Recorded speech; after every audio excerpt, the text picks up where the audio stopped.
as you guys know, I love looking at older iPhones, and the iPhone XS Max isn't even that old of an iPhone, but a phone like this depreciates, every so often, every single year, every so much, if you will. And the iPhone XS Max, I think in my opinion, is not only an awesome phone in 2020, but I think it's one of the greatest phones you can buy as of right now for the price per value standpoint that I usually always go off of. Now with the XS Max, what I really like about this phone is that, first of all, I was kind of expecting there to be like some bend gate type of issues as you've seen with like the 6 Plus back in the day and all those type of phones. I was expecting there to be some type of issue with the XS Max.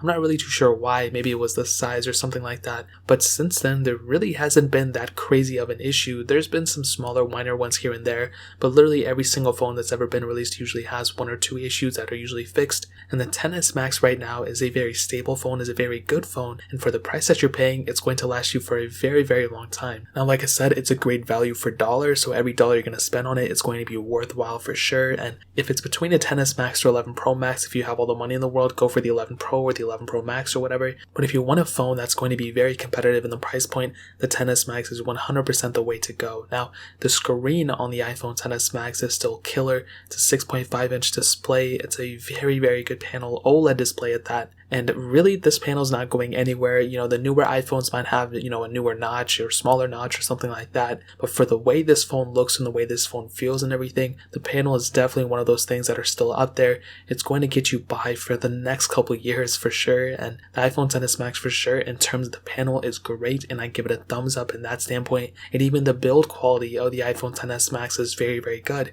There's really nothing in this phone that makes me think that it's a cheaper phone against the 11 Pro Max.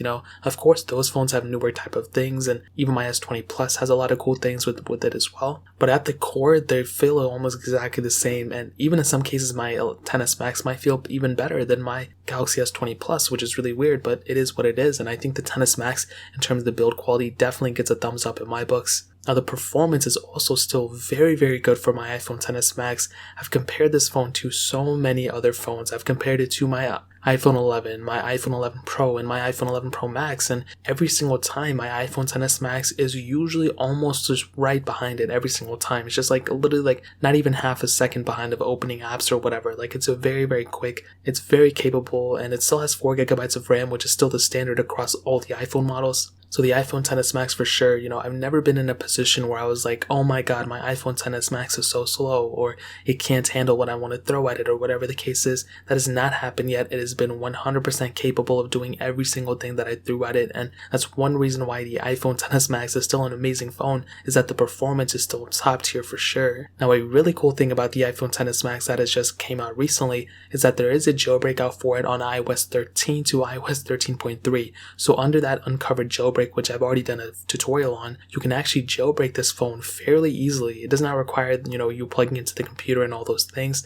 You just have to make sure that it's not revoked, that specific app, and you install it, jailbreak it, and you're good to go. And that's something that is really cool. And if you have the capability, if you want to, I would 100% recommend jailbreaking it. I'll leave a link in the description if you actually want to jailbreak your iPhone XS Max, but that is an amazing thing, and I literally love this phone so much for having that jailbreak capability. Also, speaking about jailbreaking, it has a lot to do with the software, but the software updates on this thing is still going to last for a very long time. And even though the Samsung Galaxy S20, S20 Plus, and S20 Ultra just came out, and the S20 Ultra costs over $1,400, the iPhone XS Max at its less than $600 price tag is probably going to last longer than that phone in terms of software updates, which is going to be a crazy thing. So that's a humongous advantage for the iPhone XS Max, would definitely be those software updates. It's going to be lasting for a very long time, and I have so much respect for Apple for actually pushing those type of updates on phones like this. Now also, the battery life is still pretty good as well, and it's not as good as the 11 Pro Max, but it's still pretty decent. With iOS, it doesn't really require, crazy amounts of performance or crazy amounts of, RAM in the background and background processes to be running all the time. That's not the case with iOS. It, requires very little performance and very little power overall to keep it running, and that's why the battery life, even on the iPhone XS Max, is still very good. And the last little bit that I want to hit on, and there's still so many more things I could have gone off of, but the cameras on the iPhone XS Max are still very good as well. And it's usually a mix between if I bring my S10 Plus with me or if I bring my iPhone XS. And if I go around somewhere, if I have to go do things, I don't really like bringing like a big DSLR camera with me. I'd rather just bring my iPhone 11 Pro as well as like an additional like S10 Plus or iPhone XS Max. And the XS Max is one of those iPhones that I bring with me because it doesn't cost that $1,000 or $1,100 anymore, and it's fairly cheap, but the camera is still very good. And the fact that you're getting a very good camera in a body like this is still very, very awesome. And I really do love Apple for putting a really good camera in this. Of course, it doesn't have, the ultra wide sensor that the iPhone 11 Pro has, but it still has a telephoto lens. And for the majority, I'm pretty sure we're all going to be filming in the regular wide angle lens they already come with. So those are just a few reasons why I think the iPhone XS Max is still a tremendously great phone in 2020. If you want to pick one up, I'll find the cheapest one on Amazon. I'll link it down in the description below so you can get it from there and help support the channel at the same time. But that is pretty much it. If you guys have any other questions or anything, leave it down in the comment section as well. Hit the like button, that would mean so much, but definitely hit that subscribe button. Every single subscriber that we get really does count, so it means so much if you guys could hit that. Also check out the other links down in the description as well. My Twitter, my Instagram, my second channel, all those links are linked down below. I'd really appreciate it if you guys could check it out. More importantly than everything else, I love every single one of you guys. Hopefully I'll catch you guys in the next video. Peace out till then.